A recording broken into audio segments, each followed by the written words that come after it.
So I was able to plug him by saying, "My name's Billy Bragg, I left an album." And he said, "Oh, all right, thanks very much."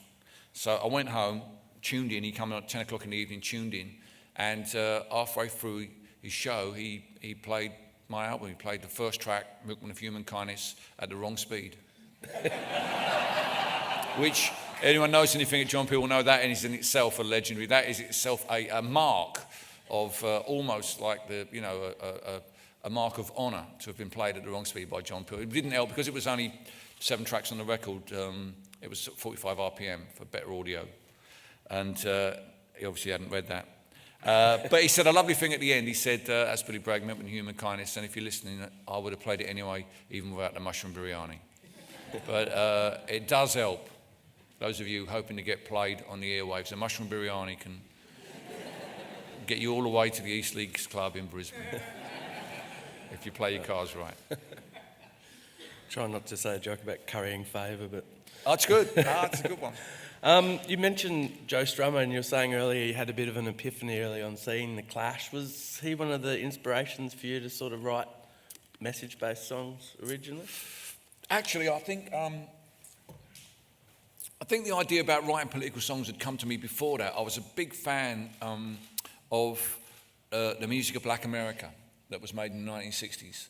A mate of mine's big sister had a load of Tamla Motown Chartbusters albums. And I used to go down there with my reel-to-reel tape machine and record them.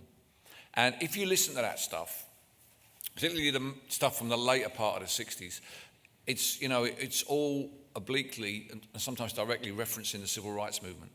And you kind of can't help but take that on board. I mean, I think Motown Chartbusters Volume 4, I Want You Back by the Jackson 5, is followed by War by Edwin Starr.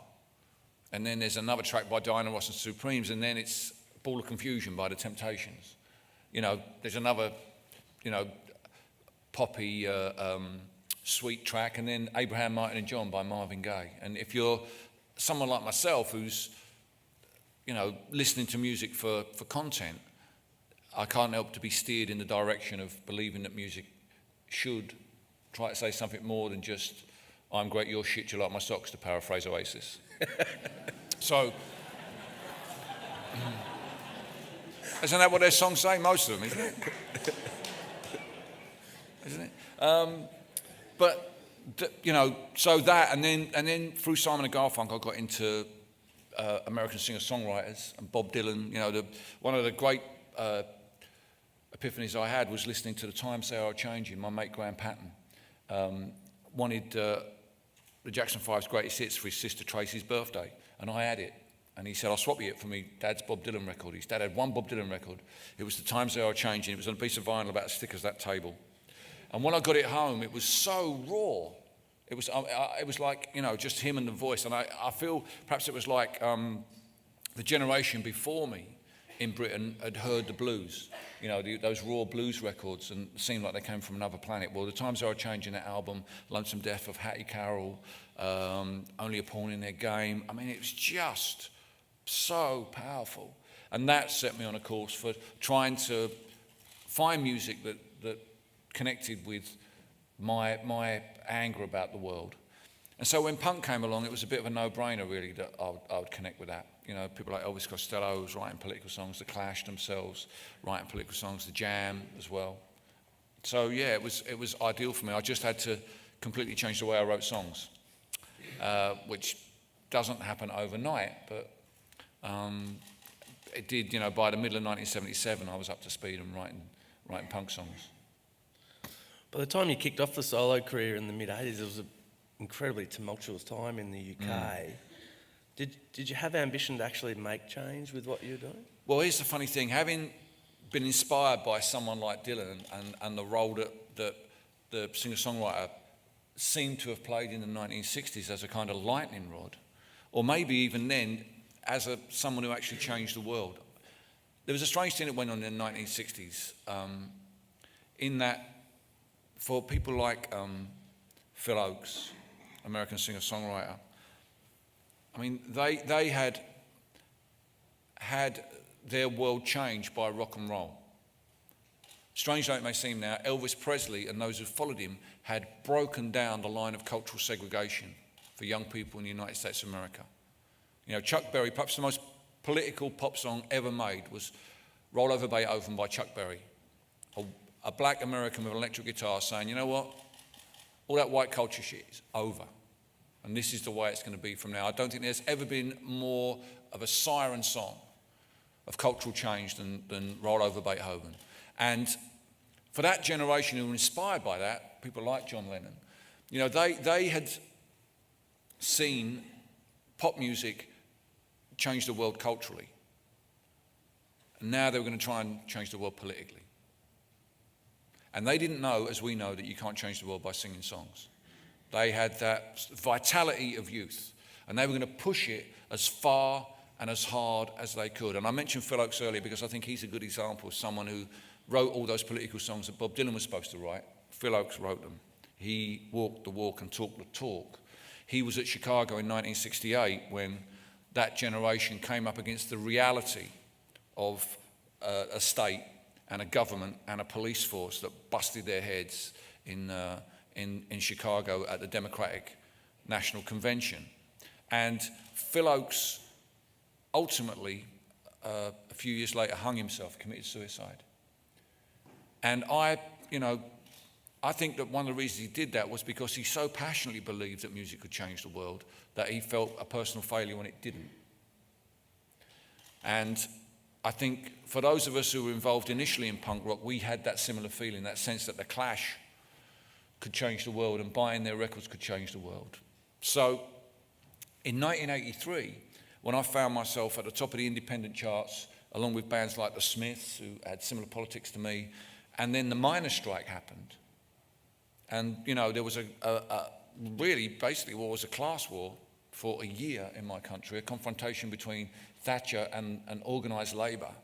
I found myself in a position to actually find out whether or not music could change the world. Did I have the courage of my convictions? Was I just singing about this shit, or was I really going to do anything about it? So the miners' strike was both a challenge to that idea, but also for me a political education. I left school when I was 16. I didn't really know shit about Marxism. You know, anything I know really about politics I learned from sleeping on sofas during the miners' strike with activists who wanted to know what some jumped-up pop star from London was doing in the north-east of England. You know, could I walk it like I talked it? So it was a huge education for me. And the knock-on effect from that, after the miners' strike ended, was Red Wedge. You know, because you know, there were people during the miners' strike who promised us this was a revolutionary situation, the Socialist Workers' Party, those kind of things, and it wasn't. We took it as far as we could, and that didn't happen. But that didn't mean that we could no longer engage. You know, all those bands that took part in support of the miners at the end of the strike, we didn't feel like just walking away. Thatcher was still in power. What could we do? Which it seemed to me and to some others among us that the next best opportunity to deal with Thatcher was the 1987 election, and the only viable vehicle to do that was the Labour Party. And fortunately for us, the Labour Party had a new leader, Neil Kinnock, who was the first leader of a British political party who'd been born after the Second World War. And as a result of that, he'd grown up with rock and roll. You know, he knew all the words to The First Time Ever I Saw Your Face, because I saw him play it once at a party conference. Yeah, but that's compared to Margaret Thatcher. And you can see what a quantum leap that is. You know, Margaret Thatcher, as an individual, if I sat in a room with her, I feel I would have absolutely nothing in common with her apart from the language we share. With Kinnock, he knew Phil Oakes was. He talked about Victor Hara. He understood how music can inspire people.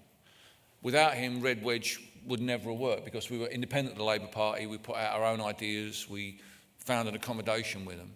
But we pushed as far as we could that idea that music can make a difference. We took in the context of our time, I don't think you could do it now, but in the context of our time, we went as far as we possibly could to see what happened. And the conclusions that I've drawn from that is that singer-songwriters can't change the world. It doesn't work like that. And anybody who suggests that is shortchanging you. The bad news is the only people who can change the world in this particular cultural way of doing things is the audience. Always has been, always will be. And our job as songwriters and performers is to bring people together. Not just to sing these songs, but to recharge their batteries. You know, let's talk back to the East Leagues Club when I came to town, you know. Bringing people from disparate backgrounds together to express their solidarity about these ideas I was singing about. That's what it does. I mean, I based this on my own experience with Rock Against Racism. When I went to, the first political thing I ever did was go to a Rock Against Racism gig. And at the time I was working in an office with a bunch of guys who, in their everyday language, were casually racist. They were sexist to the secretaries who came and used the photocopy machines. They were dreadfully homophobic. And I knew this was shit. I knew it was shit, but I never said anything about it because I was 19, I was the office junior. And one day, the Clash were added to the Rock Against Racism, first big Rock Against Racism gig, and I went along. And when I got to the venue, Victoria Park in Hackney in East London, there were 100,000 kids just like me. And I realised that afternoon that my generation were going to define themselves in terms of opposition to all kinds of discrimination. And as the previous generation had defined itself in opposition to the Vietnam War, we were going to define ourselves in opposition to discrimination. We were going to be the generation of two-tone, of artists against apartheid, of free Nelson Mandela, of love music, hate racism. That's what was going to define us. And when I went back to work on Monday morning, well, I knew I wasn't in the minority. I might have been in the minority at work, but I wasn't in the minority in my generation. So I began to pick up these guys for their abusive language and attitudes. Now, the key thing in that was, it wasn't the Clash who gave me the courage of my convictions. They did a great job. Don't get me wrong, they got me there, which is really, really important.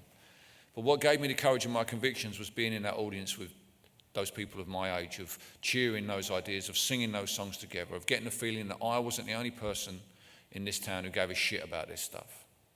And that's what we can do. That's the most we can do, those of us who make any sort of culture. It's not just singer-songwriters. But music has a special role, I think, in this. Music has a role that both challenges you and inspires you. And that's what I'm trying to do when I come to town. That's what I was doing up at the East Leagues Club. That's what I'll be doing, you know, on the tour next year. That's the most we can do. And every night, that's what I aspire to. I can't say I do it every night, but I aspire to send people away thinking, you know what, I saw my neighbours there singing Power in the Union.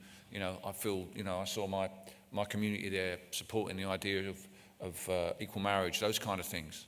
I think that's probably the most that music can do, really, is to engage in the debates that are going along. But ultimately, if you want change, it's your responsibility, not mine.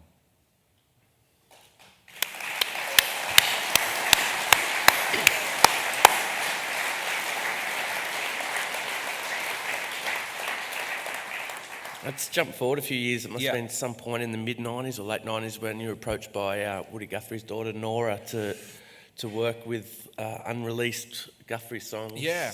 That must have been daunting and a privilege. Yeah, it was. It was 1992, actually. It was Woody Guthrie's 80th birthday party. I was doing a gig in Central Park in New York with Pete Seeger and Arlo and me. And Nora was there, and she was saying to me, I've got these lyrics. And I'm like, oh, yeah. Isn't this Bob Dylan's job? This is not my job, really, is it? I'm Billy Bragg. You can try Bob Dylan or Bruce Springsteen or what about Arlo, someone. But she was insistent, and then she did a very clever thing. She sent me photocopies of the lyrics. And I could see that far from being scraps of songs, they were complete lyrics. Annotated, some of them, about when Woody was writing them and what he was thinking at the time. They were brilliant lyrics. And at the time, when we did the project, there were over 2,000 of them. Now there's over 3,000 of them.